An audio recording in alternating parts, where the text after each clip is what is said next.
Lecture du premier livre des rois.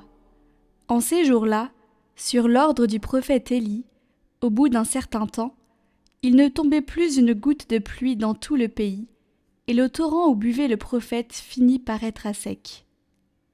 Alors la parole du Seigneur lui fut adressée. « Lève-toi, va à Sarepta, dans le pays de Sidon. Tu y habiteras. Il y a là une veuve que j'ai chargée de te nourrir. » Le prophète Élie partit pour Sarepta, et il parvint à l'entrée de la ville. Une veuve ramassait du bois. Il l'appela et lui dit « Veux-tu me puiser, avec ta cruche, un peu d'eau pour que je boive ?» Elle alla en puiser. Il lui dit alors « Apporte-moi aussi un morceau de pain. » Elle répondit « Je le jure par la vie du Seigneur ton Dieu, je n'ai pas de pain. J'ai seulement, dans une jarre, une poignée de farine et un peu d'huile dans un vase. Je ramasse 2 morceaux de bois, je rentre préparer pour moi et pour mon fils ce qui nous reste. Nous le mangerons, et puis nous mourrons. » Élie lui dit alors « N'aie pas peur, va, fais ce que tu as dit.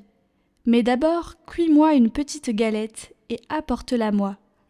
Ensuite, tu en feras pour toi et ton fils. Car ainsi parle le Seigneur, Dieu d'Israël. Jarre de farine, point ne s'épuisera. Vase d'huile, point ne se videra, jusqu'au jour où le Seigneur donnera la pluie pour arroser la terre. » La femme alla faire ce qu'Élie lui avait demandé, et pendant longtemps, le prophète, elle-même et son fils eurent à manger. Et la jarre de farine ne s'épuisa pas, et le vase d'huile ne se vida pas, ainsi que le Seigneur l'avait annoncé par l'intermédiaire d'Élie.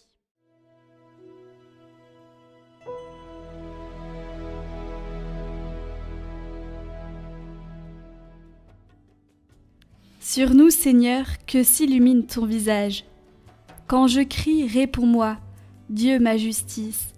Toi qui me libères dans la détresse, pitié pour moi, écoute ma prière.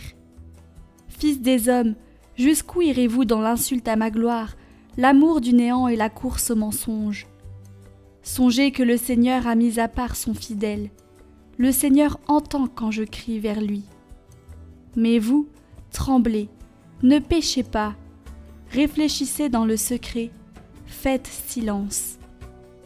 Beaucoup demandent « Qui nous fera voir le bonheur ?»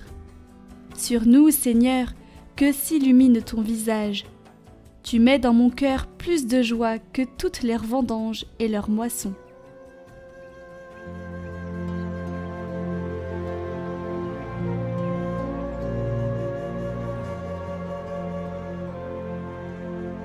Évangile de Jésus-Christ selon saint Matthieu. En ce temps-là, Jésus disait à ses disciples : « Vous êtes le sel de la terre.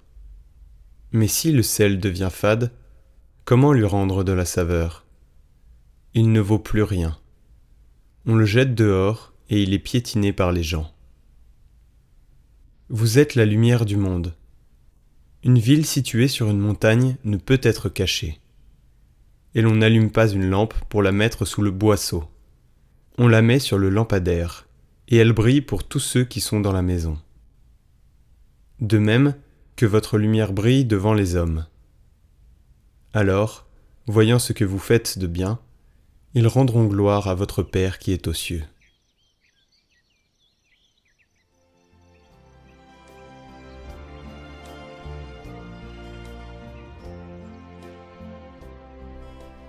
Dans l'évangile de ce dimanche qui vient juste après les béatitudes, Jésus dit à ses disciples « Vous êtes le sel de la terre, vous êtes la lumière du monde ».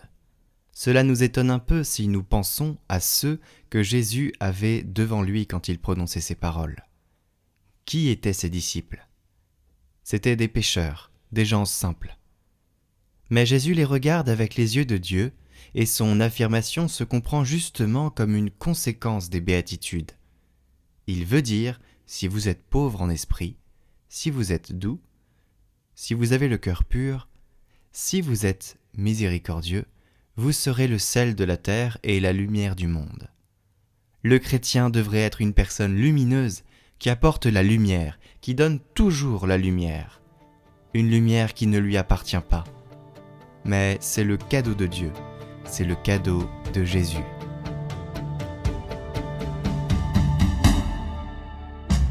Lumière dans nos vies, Emmanuel, ton nom est Dieu avec nous. Le don de ton esprit nous renouvelle, tu nous appelles à demeurer en toi, pour vivre en enfant du Père. Lumière dans nos vies, Emmanuel, ton nom est Dieu avec nous. Le don de ton esprit nous renouvelle, tu nous appelles à demeurer en toi, pour vivre en enfant du Père. Sans fin, tu viens chercher, sauver tout homme perdu. Par toi, nous renaissons, réconciliés avec Dieu.